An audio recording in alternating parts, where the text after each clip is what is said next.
凌晨3点，女儿突然死死掐住我的手腕。妈，别开灯，别出声，拿上证件，我们现在就走。怎么了？快跑！我被他拽着，黑灯瞎火地跑下17楼，连鞋都没穿对。到了楼下，我才发现整栋公寓静悄悄的，没有警报，没有广播，甚至连应急灯都没亮，所有人都还在睡。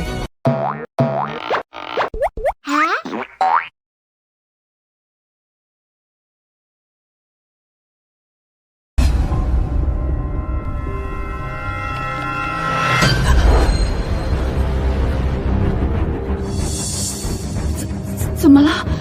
做噩梦了？妈，别出声，别开灯。女儿按着我的手，力气大得不像一个13岁的孩子。空调早就停了，冰箱也没声。平时夜里总会亮着的路由器指示灯已经全灭了，家里停电了，是不是跳闸了？妈妈去看看电箱。不能出去，门外有人。整个楼安静的像被按进了水里，什么都没有，没有脚步声，没有说话声，没有门响。你是听见什么了？不是听见。妈，别问了。拿证件，拿手机，拿上现金。看着他发抖的嘴唇，我心里那点怀疑彻底没了。安安平时胆子不小，上次楼下醉汉砸门，他冷静报警的样子像一个大人，他不会无缘无故这样。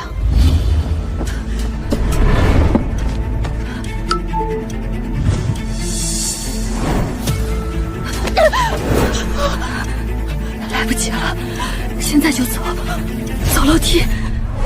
防盗门好好关着，门外也没有任何声音，可我为什么突然觉得那扇门后站着什么？啊！手机静音。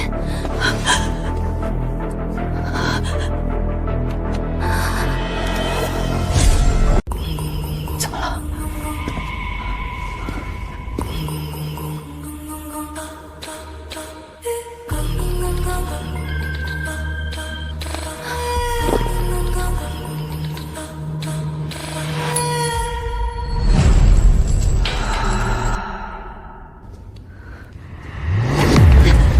？17、16、15，每下一层都感觉背后有人跟着，但我不敢回头。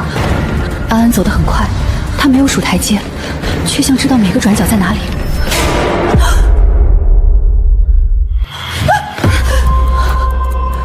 那脚步声，一步，停一下，再一步，不是出乎逃命的脚步，而像是在找什么人。妈，别动。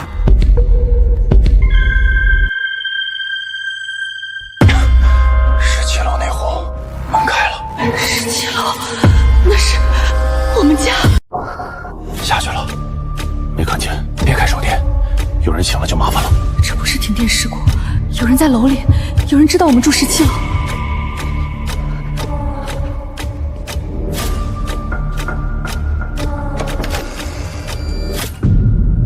安安是在造假，他想让楼梯里的人以为我们进了12层、11层、10层、9层。黑暗里，安安的眼神冷静得令人心惊，这不是孩子被吓坏中的眼神，那像是他已经看过更可怕的东西。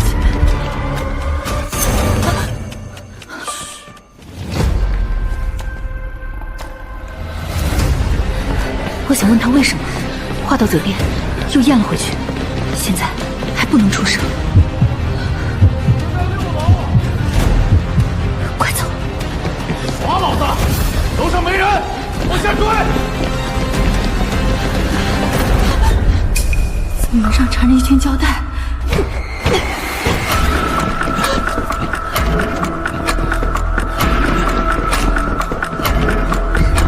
你们跑不掉的。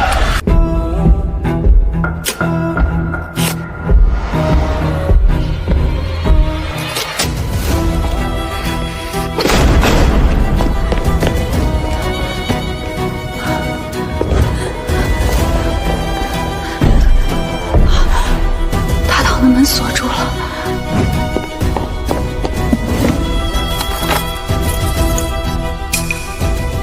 你怎么知道钥匙在这里？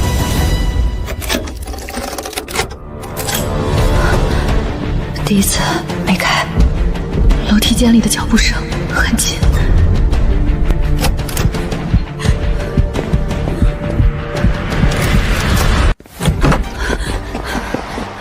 整个小区都是黑的，路灯都是灭的，还好主路上有车灯。先走，离开这里再报警。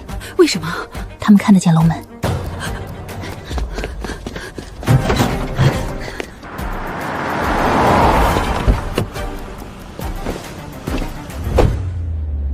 停电了。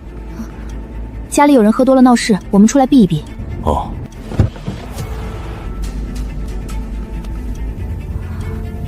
28层，没有一扇窗户亮着。这是您的房卡，阿姨，我们不住临街房，要走廊尽头的房间，不要电梯口。求你了。行吧。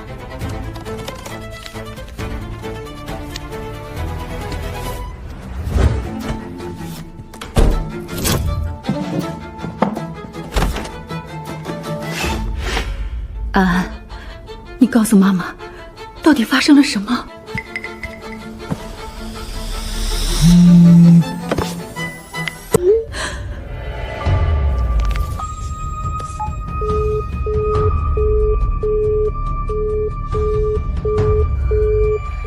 物业没人接电话，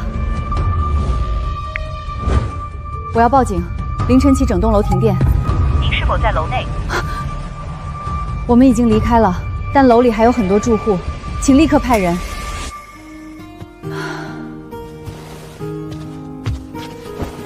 安安，没事了，去睡一会儿吧。还不能睡。早上7点46分，业主群彻底炸了。我们6楼差点出不来，楼道被人缠了胶带堵住了，哪个缺德的把消防门封了？应急灯为啥全灭了？物业人呢？张经理从昨晚就联系不上了。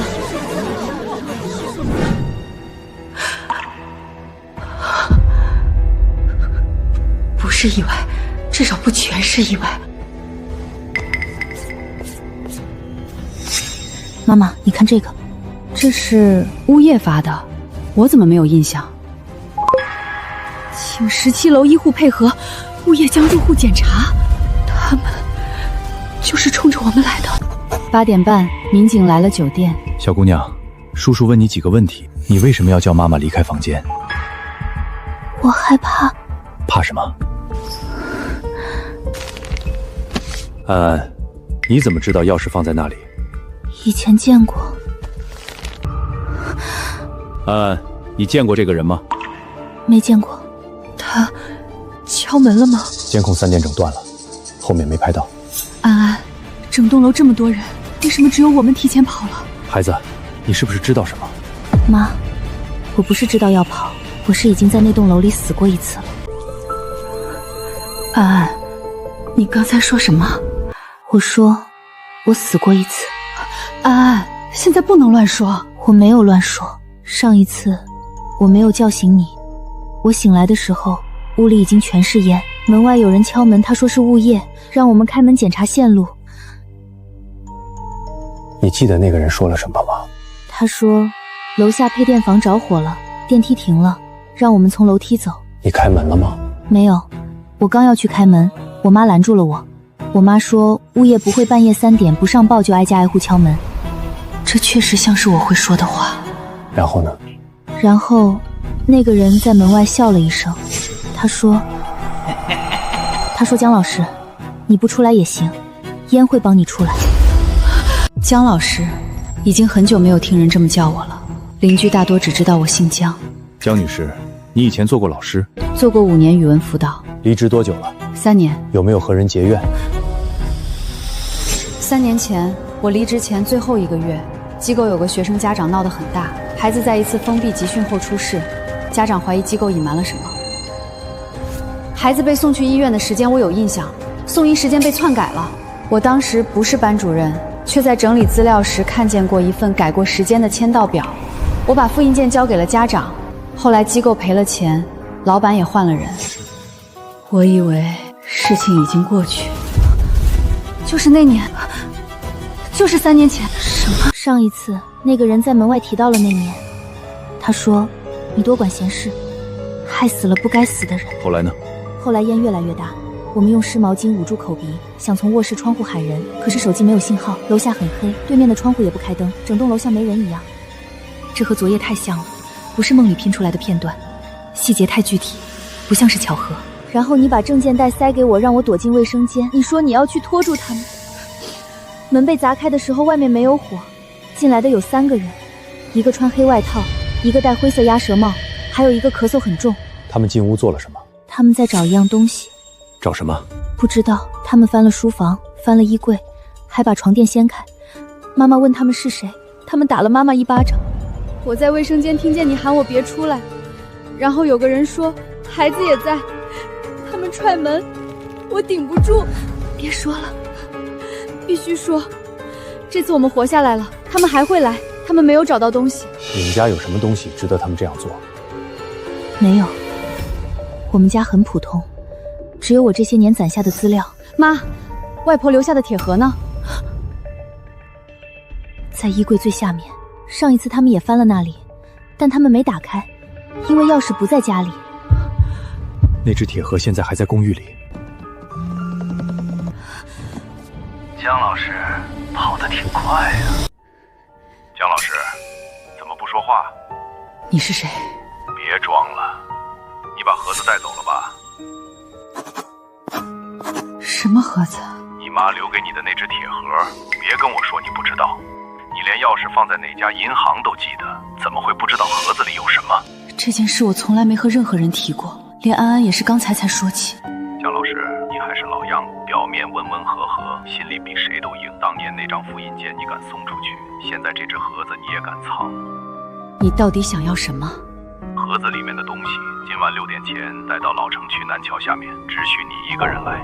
我家被警戒线封了，我拿不到。别把警察扯进来。你旁边那个穿深色外套的手里拿着笔，还有床边那个年轻的，他在打电话。别看了，看不见我的。你们在12楼，房间号为数17。盒子不在我们手里。又是你？你认识我？我当然认识。上次你哭得很大声。你也记得上一次？我只记得孩子不该多嘴，更不该活第2遍。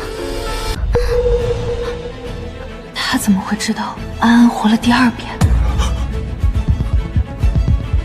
？6点，南桥，盒子不到，你们这次不会有楼梯可以跑。帮我查一个号码，立刻。归属地实名信息，近1个月通话记录，全部调出来。楼下增援到了吗？已经在路上了，周边监控正在调取，10分钟内出初步筛查结果。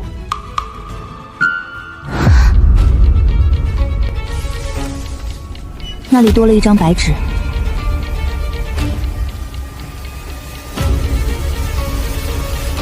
刚打印出来的，是这间房门的照片。照片是2分钟前拍的。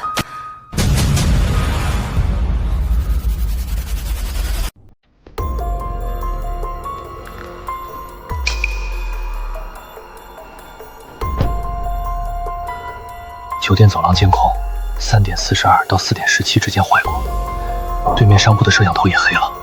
有一个清洁工说，早上看见过一个戴口罩的男人，但帽子压得很低。房卡记录呢？有一张万能卡刷过12层，卡是谁的？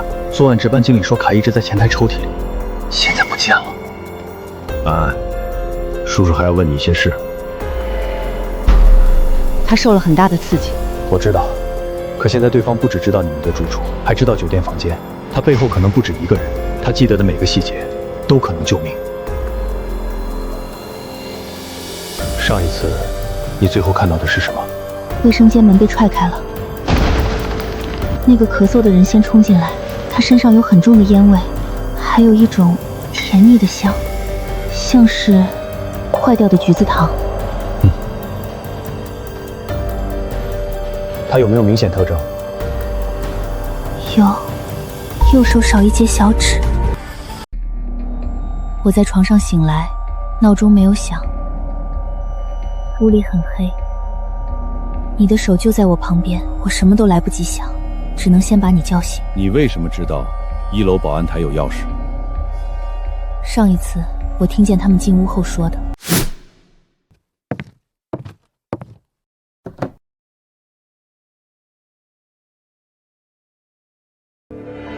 配电房起火点查出来了，有人提前动过主线。消防门上的胶带不是随手缠的，是从外面封住逃生路线。17楼走廊的监控，断电前黑外套敲过你们家门。那个人找到了吗？但我们查到3年前那家培训机构的旧老板梁成远，昨晚11点后出现在你们小区附近。我记得之前他确实跟我一个小区，可是被开除以后就搬走了。表面上是。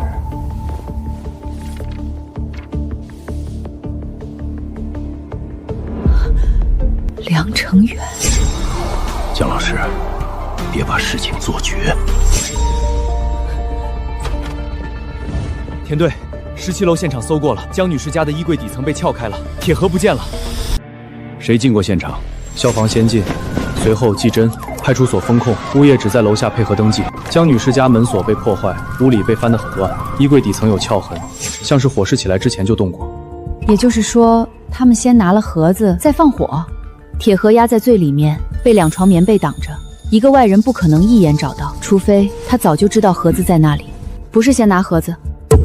上一次他们进屋以后找了很久，客厅翻完翻书房，书房翻完翻卧室，灰帽子的人还问了一句，说老东西到底藏哪儿了？到底藏哪儿了？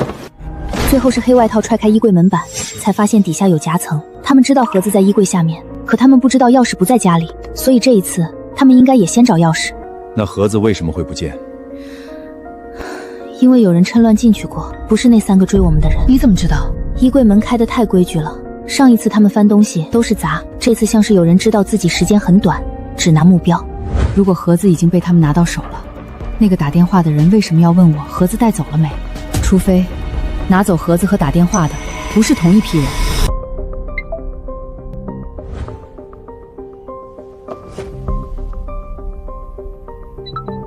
这是母亲留下的铁盒。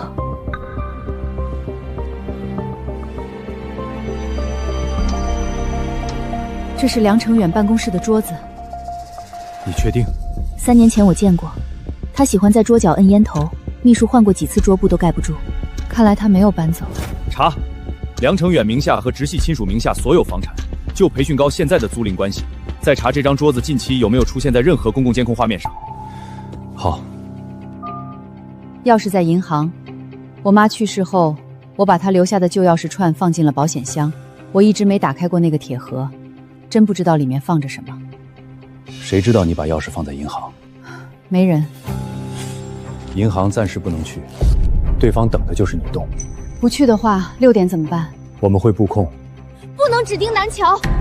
上一次灰帽子说过一句话，他说如果姜老师不出来，就换个地方拿钥匙。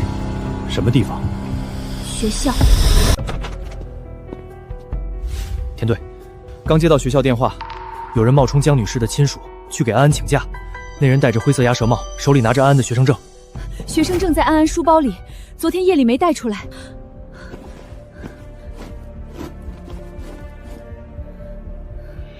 他们拿走了我书包里的学生证。人呢？学校保安让他等班主任当面确认，他转身就走了。门口监控拍到他上了一辆黑色轿车，车牌被泥糊住了。他们以为我会去学校，他们在等我落单。这个14岁的女孩说话时竟然这么冷静。现在他们知道我没去学校，也知道警察在查，下一步一定是逼我妈去银行。他们逼不了。梁成远的消息查到了，旧培训购已经换名了，可那栋楼的地下仓库一直由梁成远前妻的弟弟租着，租赁合同每年1签，从没断过。那栋楼离石桥只有2条街。这4个点连起来，像一条被人反复走过的线。银行那边也查了，江女士的保险柜登记资料，3个月前被人调读过。谁调的？银行内部操作号，柜员说他没有印象，系统记录却在。那个柜员今天在岗吗？请病假了。住址已经派人过去。他们打不开保险箱，需要本人到场或者完整授权。所以他们需要我，也可能需要你的指纹和面部核验。我们做一个反向局，你按正常流程去银行，我们全程布控。保险箱打开以后，钥匙先不拿，放在箱内，看谁动。妈妈，去。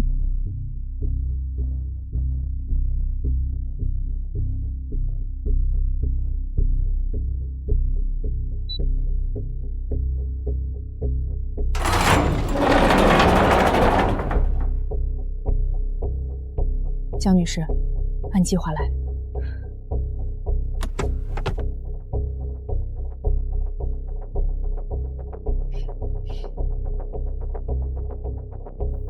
这个女人，不是贺警官之前说请了病假的桂圆吗？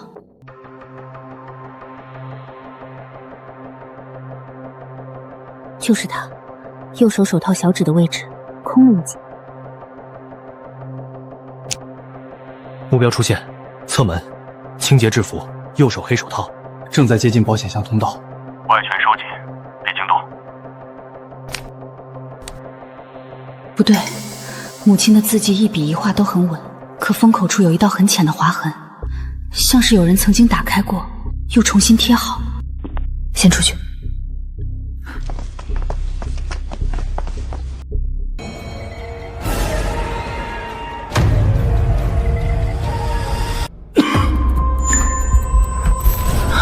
咳嗽的人身上有很重的烟味和坏橘子糖的味道，右手少一截小指。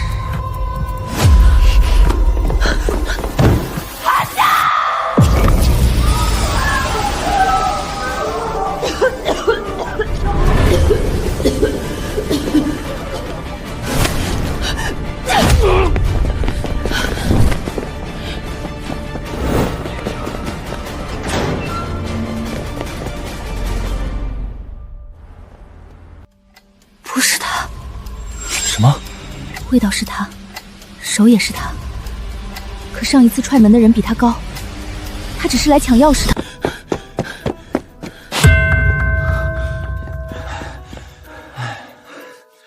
那个人没追上。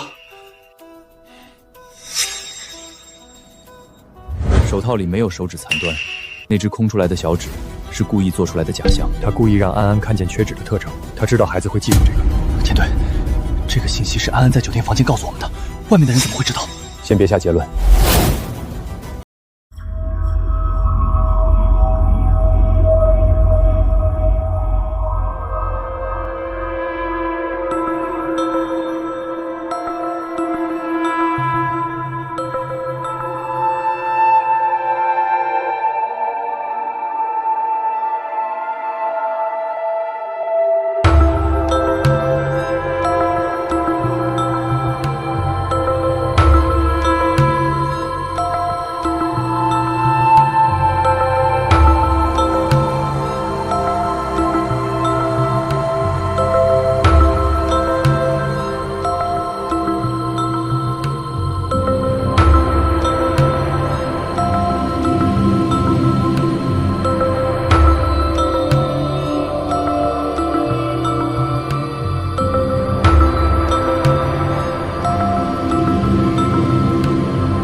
一个生活细节，就代表他身边有人，或者电话被人盯着。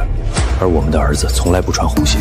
你别慌，按他说的做，别挂电话。妈，不能让田队离开这里。为什么？他们在逼他走。桥下的东西刚拿出来，他们就动他的孩子。如果他走了，南桥这边就乱了。学校交给2组，这边不撤，政务当场封存，不走常规路线。是。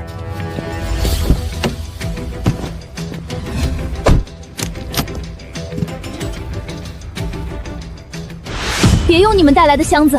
上一次他们知道我们在酒店里说过什么，这一次他们也可能知道证物要怎么送。去找桥下清淤工用的旧工具包，灰绿色那种，带泥的，越旧越好。空证物箱，你们开走，沿主路向东，车速正常，别快。经过第一个路口后，减速通过。明白。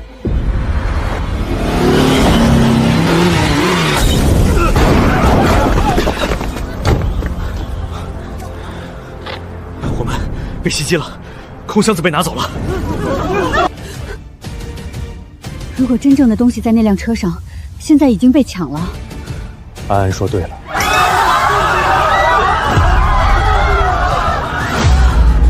灰帽子，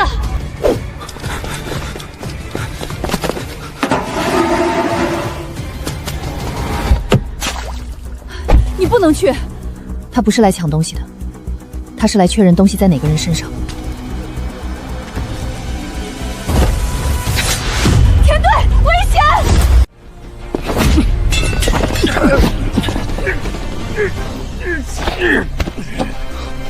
假皮，贴的。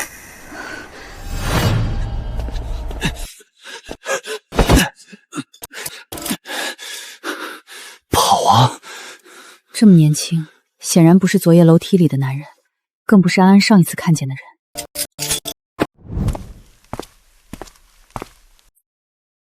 梁成远在哪儿？你们抓不到梁老板，你们以为拿到名单就赢了？那东西只是账本的一页，真正的东西在哪儿？问他妈呀！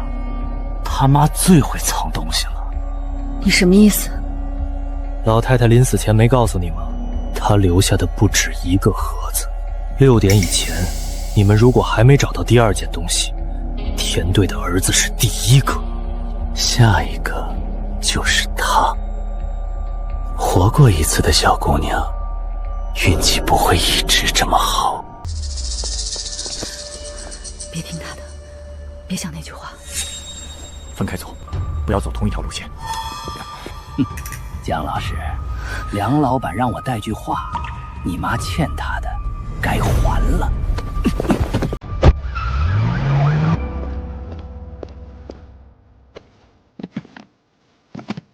从桥西那条巷子走，绕过主路到旧楼，到了以后先观察3分钟再进。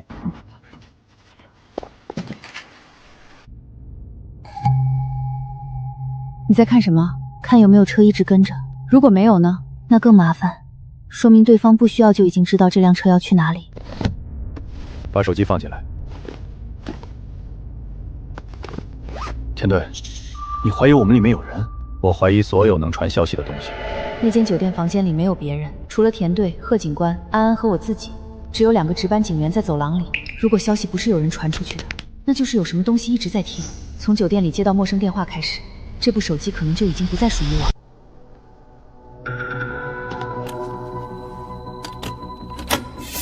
放。小何，如果你听到这盘带子，说明他们还是找上你了。妈，对不起，有些事我以为藏起来就能过去，后来才知道，坏东西埋在土里只会长出更毒的根。21年前，南桥下有一批假户籍，13个孩子被换了名字，他们被送进不同的家庭，有些活了下来，有些没有。梁成远不是从开培训班起家的，他最早做的是替人洗身份，后来他把培训机构当成壳，把那些孩子和钱都藏在学生档案里。我从没听母亲说过这些。母亲年轻时在老城区档案室做过临时工，后来又给几家学校整理过纸质档案。母亲一辈子谨慎，连垃圾都要撕碎再扔。原来不是习惯，是她早就怕了。3年前出事的那个孩子不是意外，而是看到了不该看的东西。梁成远怕他往下查。我知道你把复印件交给家长后，就明白他们会盯上你。小何，妈没敢告诉你，因为我手里也有一份名单。名单不是最重要的，最重要的是原始档案，它不在铁盒里，也不在南桥，我把它放在最没人会找的地方。如果你必须去拿，记住一句话，找你父亲的墓。父亲去世的早，我甚至没有太多关于他的记忆，只有每年清明去城西公墓时，那块灰色花岗岩墓碑上被风雨蚀得模糊的名字。我去过那么多次，从来没看到任何异常的东西。不要相信梁成远身边那个姓董的人，他才是清理名单的人。梁成远怕坐牢，那个人怕见光。老太太，话说完了吗？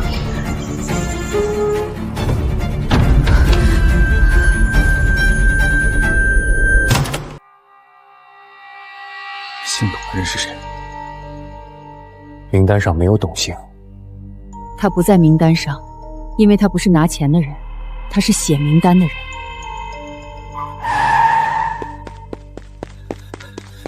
田队，门口来了一辆殡葬车，司机说，城西公墓那边有人订了今晚6点半的签门服务，签的是江女士父亲的墓。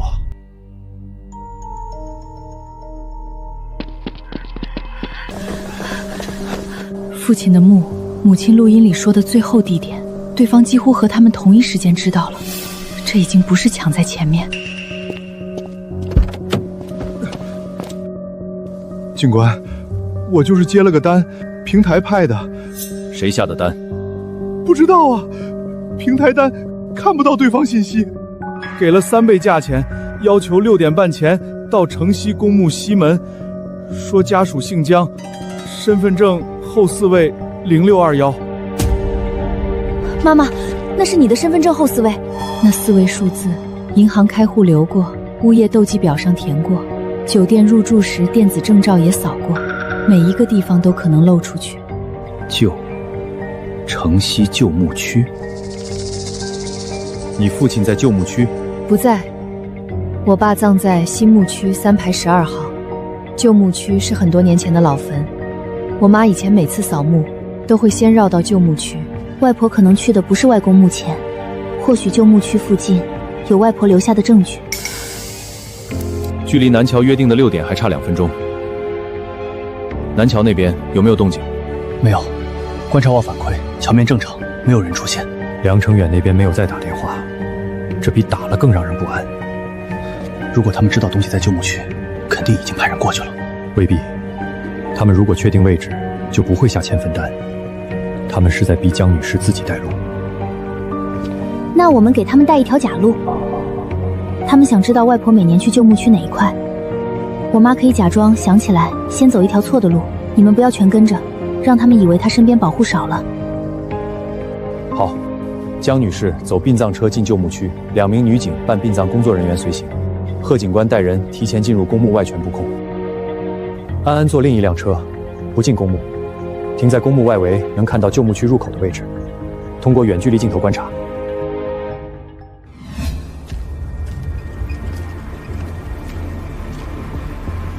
别急，左侧石阶上有反光。继续走，不要回头。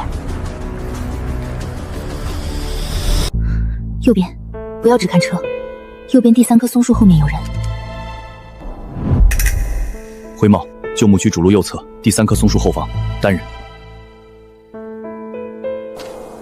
我记得这里，母亲每次绕路走到底，都会在这座碑前站一会儿。泥土是松的，表面有一层新鲜的翻动痕迹。江老师，别动。收网。田明远，你还是这么相信自己的人？糟了，频道断了。嘘。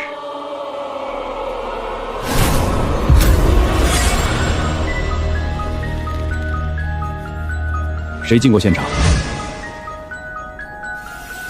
谢谢叔叔。不客气。是之前一直在我旁边的那个警员。人呢？外面有人把车锁死了。有炸弹，下车！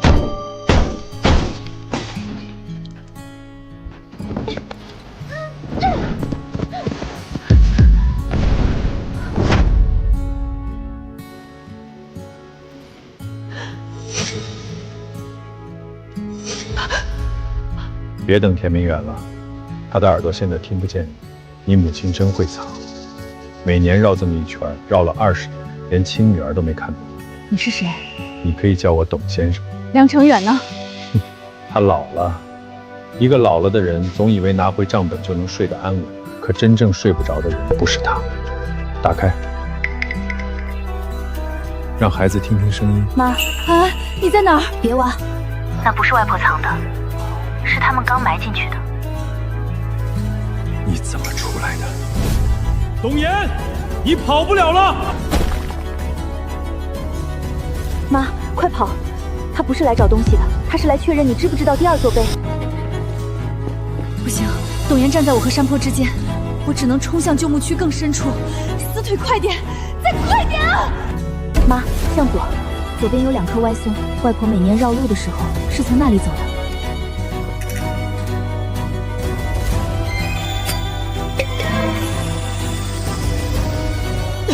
江河，别回头，往前跑！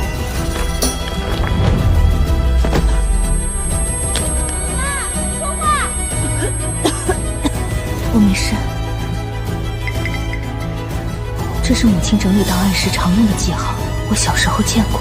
母亲怕自己忘事，会把重要文件按线痕分类。3短1长，代表不是原件，是指向原件的路。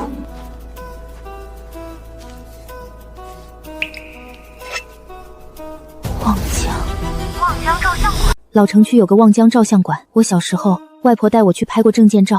可以给我手机查查地图吗？孩子，现在的情形，联网设备怕是不能随便使用，外面不安全。我知道，但我妈更不安全。望江照相馆早就倒闭了，可它所在的巷子还在。那条巷子离碘桥不远，也离旧培训楼很近。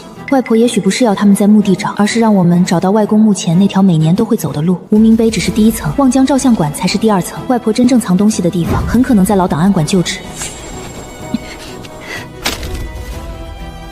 你妈真偏心，她把每条路都留给你。她当年也明明可以给我留一条路，可她却把我写进了那份原始档案。你也是那些孩子之一。我不是那些孩子，我是负责让他们没有过去的人。没有过去的人本来最安全，可你妈非要把过去找回来。董岩，放下手里的东西，你走不了了。妈，小姑娘，你很聪明，所以你应该知道，聪明人活不久。6点半，望江巷，你一个人来。天队，江河被带走了。董岩利用墓区后山的排水道离开，那里连着一片废弃花棚。我们的人追过去时，只找到一件丢下的警用外套，编号属于分局里一名失踪2天的妇警，看来2天前就进来了。田队，他让我们去望江巷，不一定是因为东西在那里。如果他早知道望江巷，就不会跟着我妈进墓区。他是在利用我找路。那江女士怎么办？他会去旧档案馆。所以真正的入口不在望江巷。望江只是门牌。外婆年轻时做过档案临时工，她把原始档案藏在最没人会找的地方。一个倒闭照相馆会被翻，一个废弃档案馆也会被翻。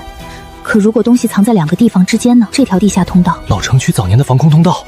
望江巷下面确实有一段旧通道，后来封了。没封死。如果封死，董岩不会让我们去那里。他们做事一直留后路。董岩更不会把交易地点放在自己没法走的死胡同。2组人，一组去望江巷明面布控，只守巷口和2端出口；2组查防空通道所有已知出口；3组跟我走旧档案馆。我也去。不行，他要我一个人去。如果我不出现，他会知道你们猜到了旧档案馆。我可以出现在望江巷口，但我不进去。天队，眼前这个孩子已经被卷进了最深处，是现在唯一能读懂江家线索的人。你只到巷口，超过1步，我让人把你带走。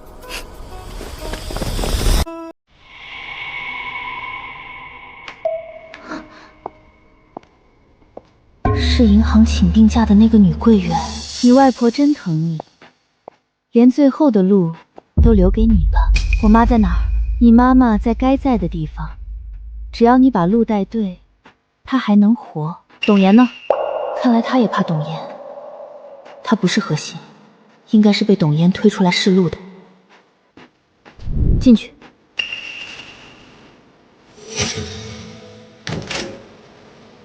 外婆，那是什么声音呀？那是挂片夹碰到铁轨的响动。洗照片用的夹子挂在晾干架上，风一吹就响。可暗房没有风。我明白了，暗房后面还有一扇铁门，铁门后面是通往旧档案馆的夹道。你知道暗房后面有什么吗？别耍花样。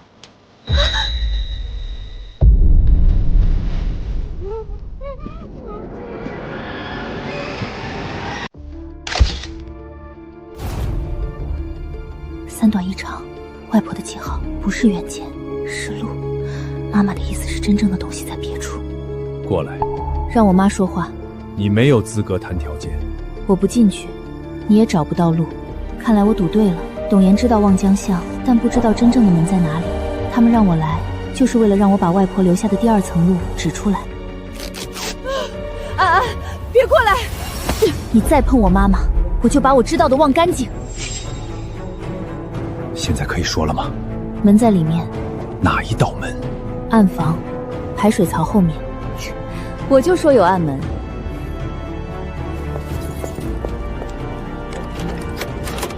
董岩敢把我妈摆在巷子深处，就说明他已经提前布置过退路。很好，母女情深，省我很多事。看来董岩按快门不只是拍照，也是发信号。因为有人想看你最后的样子。难道董岩背后还有人？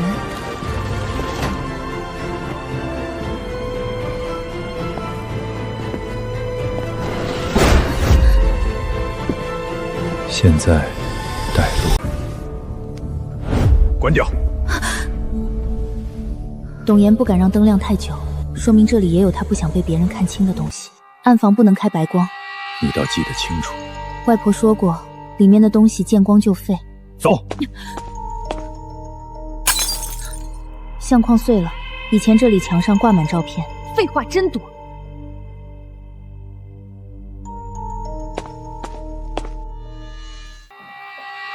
你外婆给过你钥匙吗？没有。她小时候来过一次，怎么可能有钥匙？锁不是这么开的。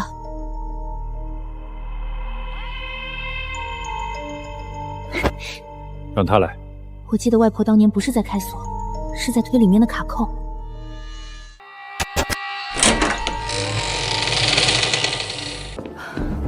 你进去。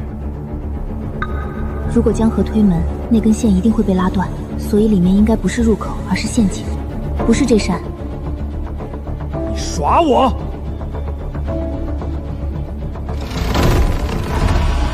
找到了。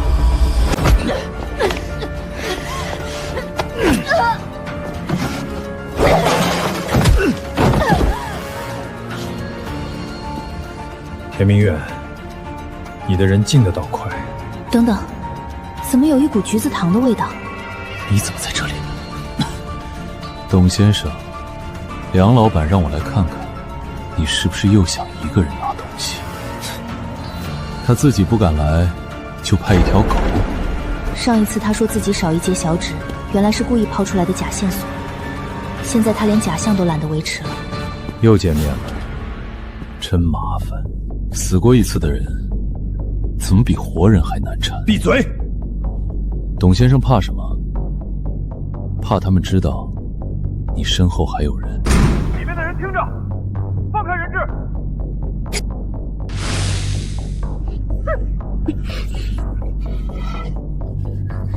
东西在哪儿？先出去！你答应过梁老板，梁成远算什么？3短1长，又是路。这只盒子也是假的，外婆留下的东西不在盒子里。数字，这些数字不像是年份，更像档案柜编号。带上孩子。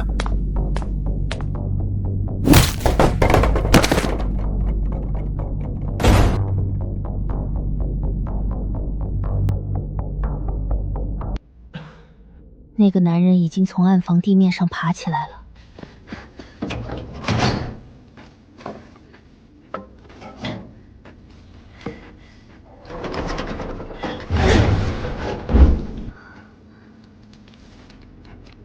13，外婆磁带里说过，13个孩子被换了名字。原始档案原来不是纸，而是底片。当年换名之前，每个孩子都拍过照，只要底片还在，那些被改掉的身份就能找回来。小姑娘，你拿错东西了。你们要的不是这个，我们要的是谁还活着。照片只是开头。你外婆最聪明的地方是把死人的名字和活人的脸分开放，可她最蠢的地方是舍不得毁掉。下去啊！你外婆不是让你别下去吗？她越不让你走，就越说明下面有东西。难道外婆这句别往下走不是写给我的？真正懂外婆心思的人也该知道，直白的话往往是反着用来骗敌人的。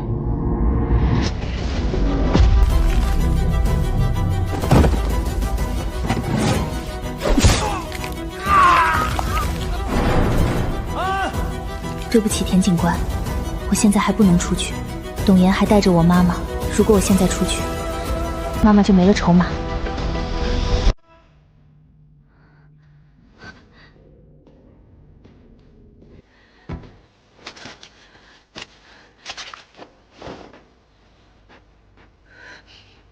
老太太到底把主档案藏在哪儿？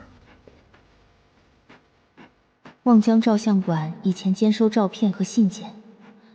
外婆说，最没人会找的地方，是所有人每天都会路过，却不会多看一眼的地方。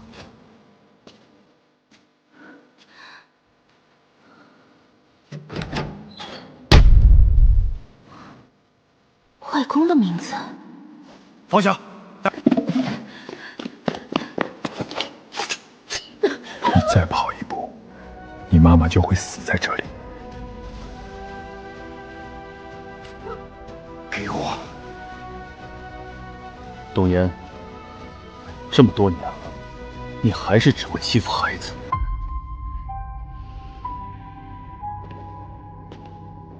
林鹤年，你还活着？你们给我换了名字，烧了档案，又给我办了死亡证明。可惜，死人也会回来。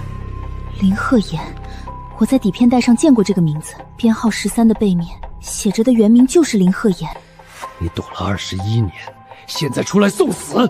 我不是出来送死，我是出来作证。证人最容易死。孩子，纸筒别给他，里面不是他最怕的东西。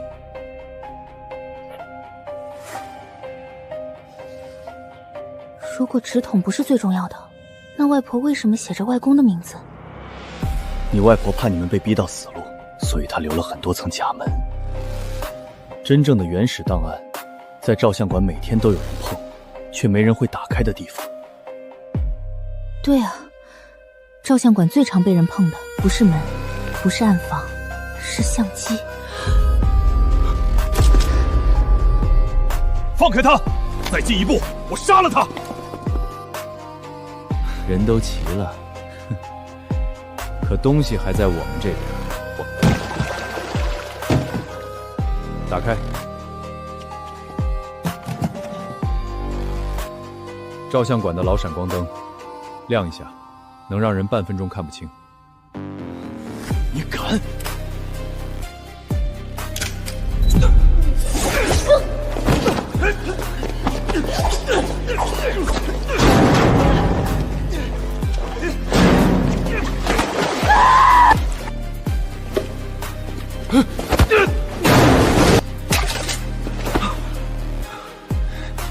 你以为抓住我就完了？我身后还有人，所以我们才更不能死。剩下的人，我们一个一个找。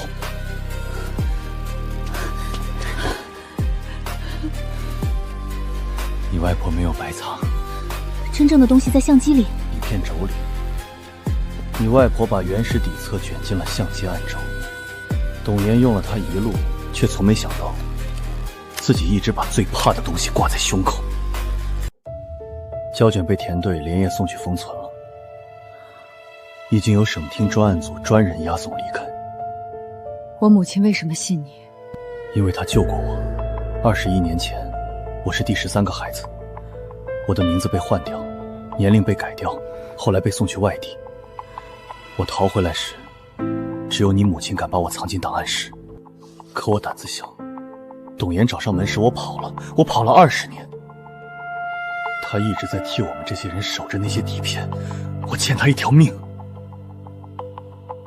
那你为什么现在才出现？昨夜公寓起火前，有人给我寄了一张照片，照片是你们家门口，背面写着江家的孩子要死第2次了。谁寄的？不知道，但那个人知道很多事，也许是你外婆当年留下的另一个人，也许是他们那有人怕了。梁成远抓到了，在哪里？旧培训楼地下仓库。他守着一只铁盒，以为钥匙和主档案都在里面。抓捕时，他正准备点火烧仓库。董岩呢？他不开口，从抓到之后到现在，一句话没有说过。但胶卷开口了。胶卷里不只有13个孩子的原始照片，还有每个孩子被改名前后的信息、出生地、接手人、收钱人、转送记录。最末端有一段微缩拍下的账页，董岩的名字不在收钱栏，他在清理栏。清理栏？他负责让旧身份消失、火灾、失踪、假死亡、改户籍，清洗链条上的每一环都是他经手。他不是梁成远的合作者，他是他的上人。梁成远只是替他收钱和洗钱的。银行柜员交代了，他母亲当年也是名单上的人。董岩用他的身世威胁他，让他调过你的保险箱资料。物业经理收了梁成远的钱，提前配合切断楼内应急线路和监控系统。黑外套男人是梁成远养了很多年的打手。田叔叔，你儿子呢？没事儿，学校那边的人被按住了，我妻子也安全，孩子现在在家，有人守着。睡吧，妈妈在。妈，如果我没醒过来呢？有些路，活人走不到尽头。也许是你外婆推了你一把，也许是你自己不甘心，但你们活下来了，这就够了。几天后，公寓楼的封锁还没有解除，我带着安安搬进了警方安排的一套临时住所，没有再回17楼。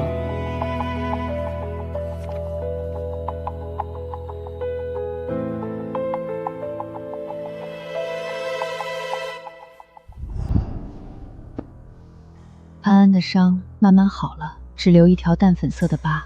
有时候半夜3点07分，我还是会突然醒来。